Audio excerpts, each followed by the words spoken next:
Okay, hey guys, I am following my assignment and doing my little video. The question I got from Rowan, I think it was what is my favorite childhood toy or gift that I received? And so I was like, oh, that's kind of hard. Because I'm not sure that gifts is my love language. In fact, I think it's my last one. And I wasn't really, this will surprise my family because I'm so boring, I wasn't really like into toys. But I thought about it for a week and here's what I got for you. So as far as gifts, the earliest gift I can remember getting is when we lived in Mississippi and Santa Claus brought us a strawberry shortcake kitchen set. So waking up to something like that from Santa Claus is always pretty awesome. Stuff, big things like that, like bikes or whatever, are super cool. So I totally remember that and loving that. Nicole and Allison and I didn't really play with a lot of toys. We mostly played a lot of like make-believe, like we would play house or school, or we would play on the swing set and we would pretend it was lagoon, things like that. Anyway, another thing I remember getting that I loved is Grandma Aline came to visit us in Abilene, Texas, and she brought us all charm bracelets, and it was totally the 80s, and they were like these bracelets these belts, sorry, it was charm belt that would like hang on your hip like diagonally, and all these like neon colored little tacky charms would hang from it. But I remember thinking that was like the greatest thing we wear with our little side ponytails. Anyway, another gift I remember is when Grandma Hooper would make us pajamas. And at the time, like, I loved it because I loved that we all would put pajamas on with our cousins and take a picture and thought that was fun. But now that I'm older, I can't like help but think of the time and effort that she put into that. That was definitely a labor of love. And high school, a gift I remember getting that meant a lot to me was, it was my senior year and both Nicole and Allison got asked to prom and I didn't.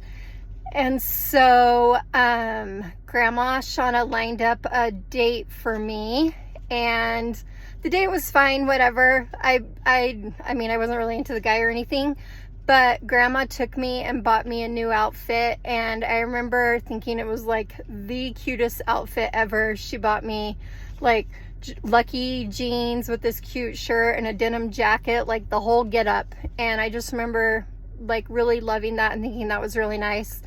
And then I'd probably say my favorite thing that Matt gave me, he's gonna think it's a Pebble ice maker, which is great. But when we were like poor as church mice, we were living down in Lehigh and I wanted a new couch so bad, but we had no money to be buying a new couch. Anyway, we were driving over to Nicole's house and in her neighbor's garage was this couch. And I was like, oh my gosh, Matt, I love that couch. I wish we could have that couch. Anyway, Christmas comes and come to find out the couch in that garage was the one that Matt got for me. And he was trying to hide it from me and put it in Nicole's neighbor, who was actually our bishop, in his garage.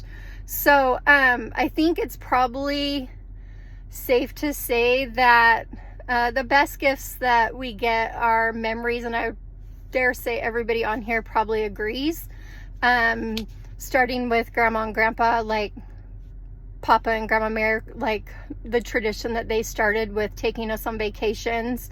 And then Grandma Shauna and Grandpa Dave continuing that. And then I would almost 100% say that we now are all going to do our best to do the same for our kids.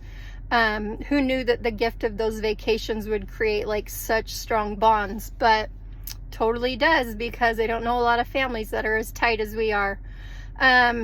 Just to touch on my favorite toys, like I said, we didn't really play with toys. We more so played just like outside, rode our bikes. Like I would say maybe my favorite toy, if I had to pick one, was Barbies. And not because we really played Barbies, I just liked making houses for the Barbies. So we would take like parts of the house and turn it into the little Barbie house, and their beds would be shoe boxes, and we would just turn little knickknacks in the house into their furniture until our friends, the Kents, were stationed in the Philippines, and they sent us a ton of homemade Barbie furniture from the Philippines, which was amazing. But really fast, and then I'll go because this is supposed to be short. I wanted to touch on our toy rooms that we had growing up. So for a bunch of girls who didn't really love toys, holy cow, we had a crap ton of toys in our toy room. And when we lived in Minnesota, we had a toy room in our unfinished basement. And there was a like Sunday night movie on about the Berlin Wall, and it was about families like trying to escape from one side to the other to be free. And it was pretty graphic for us because it was showing these families being killed and stuff as they were crossing the wall. Anyway, our basement in Minnesota had a cinder block wall, and behind it was really dark, but that's where we would put all of our toys, is downstairs. And so I'm afraid to say that I think most of the time we didn't go down there because we for sure were terrified of it because it reminded us of that movie. Or if we did go get something, we'd grab it and then we'd book it up the stairs because for sure the Nazi soldiers were like following us and getting ready to shoot us. But and then our Utah toy room, the people who designed the closet doors in that designed like the accordion doors in churches, like between like the chapel and the overflow. And so, oh my gosh, those doors were hideous, but man, we could make that place so messy. You could find like apple cores, cereal bowls, like anything from the kitchen could be down there. It would get so messy. And you guys who think grandma and grandpa are clean freaks, yeah, they are, but every once in a while it looked like a bomb went off in there. But usually it was when grandpa was out of town, and then the second grandpa was coming home, we would hurry and take those heavy doors and shut them and pretend like everything was perfectly clean and back to normal. So I actually remember the toy rooms more than the toys. But that's all I got for you. Sorry it was kind of long. Okay, love you guys. Bye.